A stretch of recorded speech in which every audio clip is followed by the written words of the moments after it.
आज जवळजवळ 25 वर्षांनी भेटत होते ते एकमेकांना, अगदी ठरवल्याप्रमाणे। 25 वर्षापूर्वी ह्याच दिवशी जेव्हा त्यांच्या घटस्फोटावर शिक्कामोर्तब झालं होतं, घरातून बॅग घेऊन बाहेर पडताना ती म्हणाली होती त्याला, एकदाच भेटू एकमेकांना आणि प्रामाणिकपणे सांगू की आपण घेतलेला निर्णय बरोबर होता की चुकला होता। त्यांची भेट ज्या रतलाम स्टेशनवर झाली होती तिथेच भेटायचं ठरलं होतं त्यांचं। ठरल्याप्रमाणेच अजिबात एकमेकांना कॉल न करता, एकमेकांशी कॉन्टॅक्ट करायला बिलकुल प्रयत्न न करता दोघेही आले होते आणि एकमेकांना बघून बावचळलेही होते। दोघेही 50च्या आसपास। त्याची दाढी वाढलेली, तिच्या डोळ्यांवर चष्मा आलेला, पण आता पूर्वीसारखा तिचा हात आपसुकच केस सावरायला गेला नव्हता की त्याचाही शर्ट नीट इन झालाय की नाही ते चेक करायला। गौण होतं त्यांच्यासाठी आता आपापलं दिसणं। महत्वाचं होतं ते फक्त तिथे त्यावेळी एकमेकांचं असणं। खूप गप्पा मारल्या दोघांनी, अगदी त्यांच्या आयुष्यातल्या मांडू फेजपासून ते फक्त भांडू फेजपर्यंतच्या खूप जुन्या आठवणी, जुने किस्से आणि निघतानाची निरोप घेतानाची एक जुनी मिठी। तिचा नवरा आला साधारण 3 तासांनी तिला न्यायला।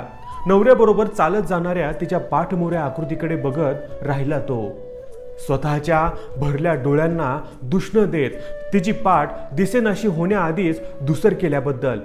तरी मी तुला सांगत होतो की तो नाही येणार म्हणून, उगीच 3 तास मूर्खासारखी वाट बघत बसलीस त्याची त्या बाकड्यावर।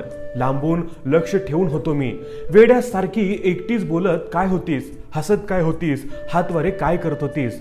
जाणारे येणारे सगळे बघत होते तुझ्याकडे, पण मी म्हंटल जाऊ दे, होऊ दे तुझ्या मनासारखं एकदाच।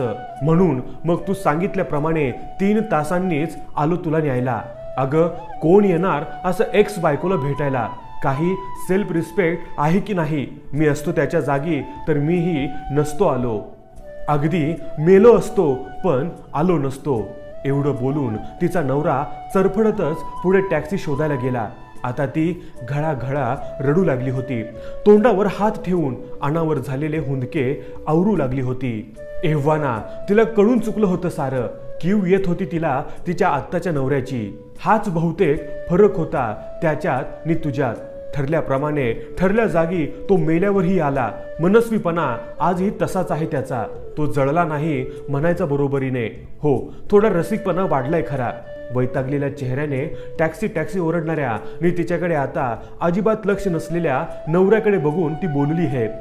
त्याने मघा मारलेल्या मिठीतून तिच्या अंगावर चिकटलेला कॅल्विन क्लीनचा वेडावणारा गंध श्वासात भरून घेत कबूल करत मनाशी स्वतःच्या, निर्णय चुकला खरा आपला।